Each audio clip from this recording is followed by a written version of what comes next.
Hello my good people, and welcome to yet another exciting episode of Luhya Traditions Unveiled. And as you know, here we unveil the whys and the hows of Luhya culture.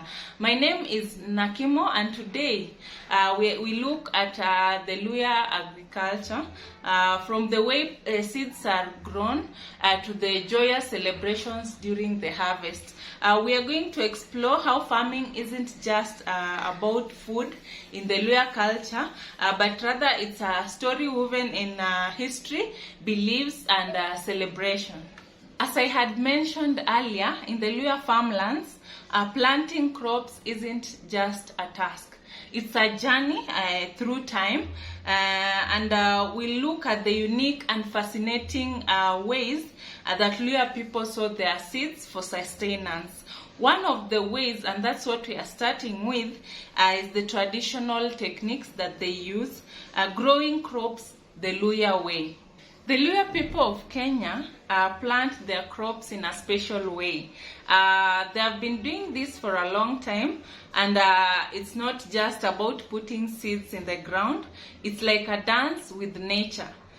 When they listen to the rain and the wind to know when exactly to plant. They have a deep connection with nature.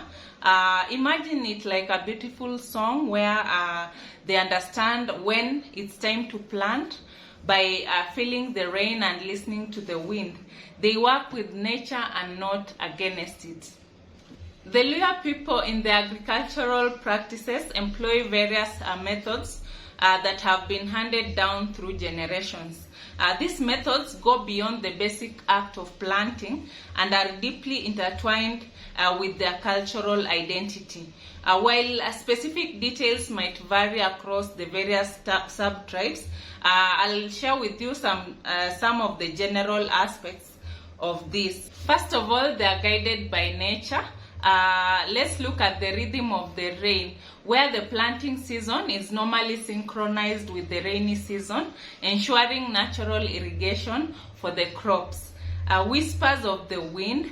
Traditional knowledge about the wind patterns is used to select appropriate planting times and locations. Crop rotation is another one. Fields are rotated to maintain soil fertility. That is, different crops are planted in succession to prevent soil exhaustion. We have intercropping, where different crops are planted in close proximity. This method enhances biodiversity, reduces pests, and maximizes land use. We have the companion planting. In companion planting, certain plants are strategically placed together to enhance growth. For instance, crops with pest-repelling properties might be planted alongside others. The next one is traditional seed selection, and this is where seeds are chosen based on their adaptability to the local environment. This practice involves selecting seeds from the best performing plants for the next season. Another one is the use of organic fertilizers. Traditional methods of creating organic fertilizers, such as composting, are often employed instead of the chemical fertilizers. Terracing is another one, and this is where in hilly areas, terracing is used to prevent soil erosion and optimize water usage. Rituals and ceremonies is another one, where planting is often embedded with rituals. Specific ceremonies might be performed to ensure a good harvest, invoking ancestral blessings and seeking harmony with nature. Another one is traditional tools, and this is where hand tools were crafted for specific tasks. This is to reflect a deep understanding of the land and its needs. I'll give you an example of a certain tool that we used to use back in the days. I don't see it these days, for planting groundnuts. We used to call it isiri. It was a small jembe you just use with one hand when you dig in the grass and drop in the land and drop the groundnuts. I don't know if it's still being used, but that is just an example. So there are various traditional tools that were used for various tasks. Another one is community collaboration. Planting is sometimes done collectively in the Luhya culture, where community members come together during planting season, fostering a sense of unity and shared responsibility.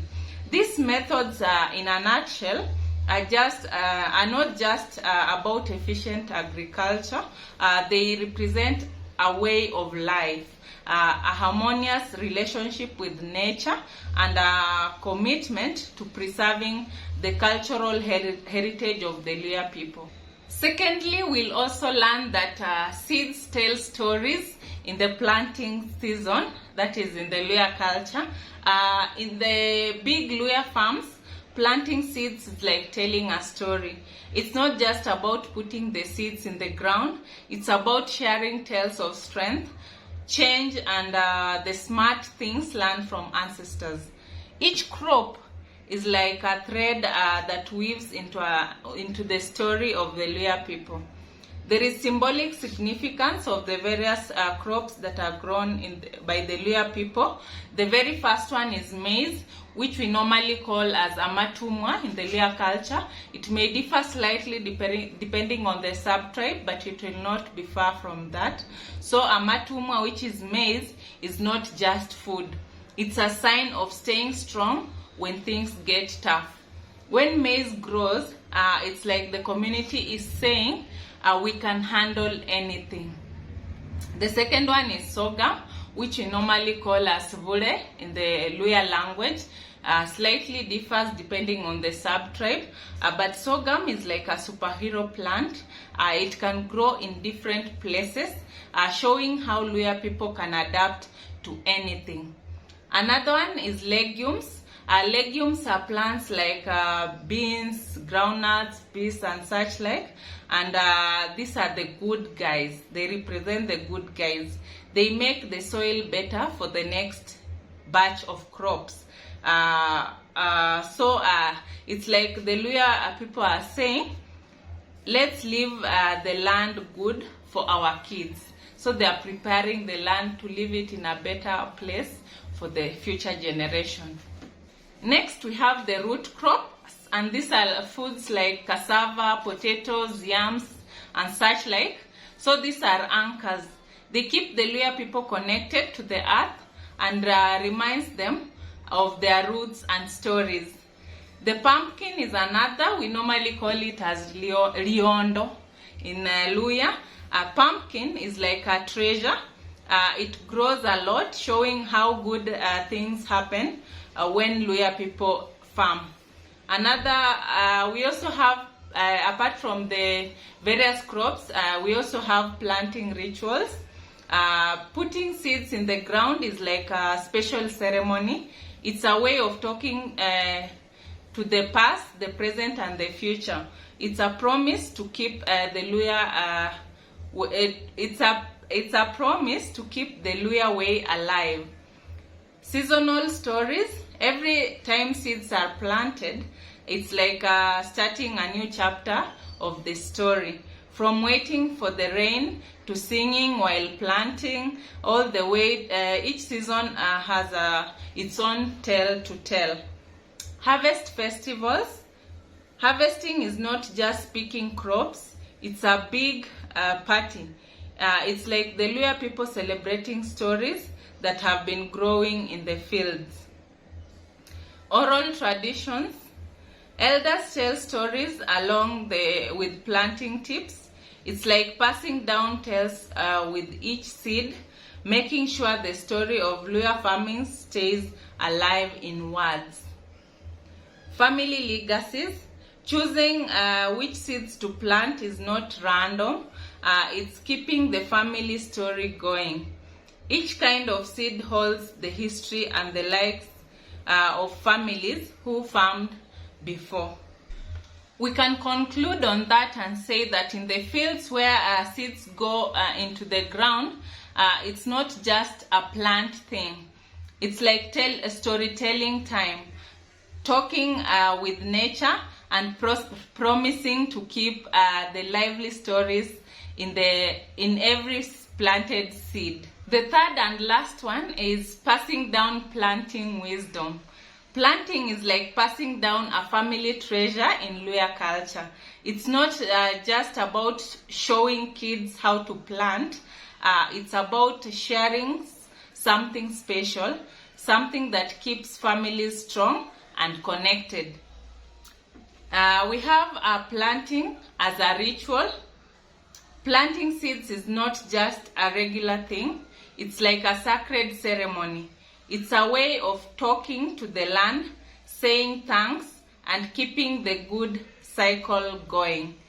Family gatherings is yet another under passing down planting wisdom. When it's planting time, families come together. It's like a big family party with everyone helping out.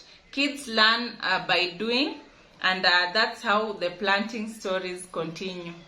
We also have grandparents' wisdom. Grandparents are like the keepers of ancient wisdom. They share stories about each seed and the best way to plant them. It's like planting with a side of stories from the past. Parents' guidance is yet another. Parents take the lead in showing the kids the ropes of planting. It's not just about the plants, it's about keeping the family strong and making sure the Luhya way is carried on. Children's learning. Kids are like the next chapter in the planting story. They learn by watching and doing. It's not just about growing crops, it's growing a tradition. Shared moments is yet another. Planting isn't just a task, it's a shared moment. It's like the family saying, we do this together, we are in this together. Family identity is another. Families have their special ways of planting. It's like their unique fingerprint in the fields. It's what makes each family planting story different and beautiful. Connecting with the ancestors. Planting is like saying hello to the ancestors. It's a way of keeping the conversation going across time. It's what makes Luhya planting deeply meaningful. And finally, keeping traditions alive. Each time a child learns to plant, it's like a tradition getting another lease on life. It's not just about the plants, it's about keeping the Luhya story alive. In conclusion, in this particular section, in the fields where seeds meet soil, planting is not just a thing, it's a tradition. It's like passing down a family heirloom, keeping the stories alive and making sure the Luhya way stays strong. So that's the end of our time in the Luhya farmlands. Planting for the Luhya is not just putting seeds in the soil, it's a family tradition, like a special recipe passed from grandparents to parents and then to the children. In their field, each crop tells a story, stories of being strong, adapting, and wisdom from the past. Planting is not just a skill, it's what ties Luhya families together. It's a deep tradition and essential part of what makes the Luhya who they are. As we leave the fields, remember, every crop is more than a plant. It's a piece of history. And that's it for this episode. Thank you so much for watching. If you liked it, don't forget to give us a thumbs up. And also, if you have any additions or subtractions, remember to share in the comments and let's add value to this episode. Thank you so much. In case you've not subscribed to our channel, remember to subscribe, like and share with your friends, and I'll see you in the next one. Thank you.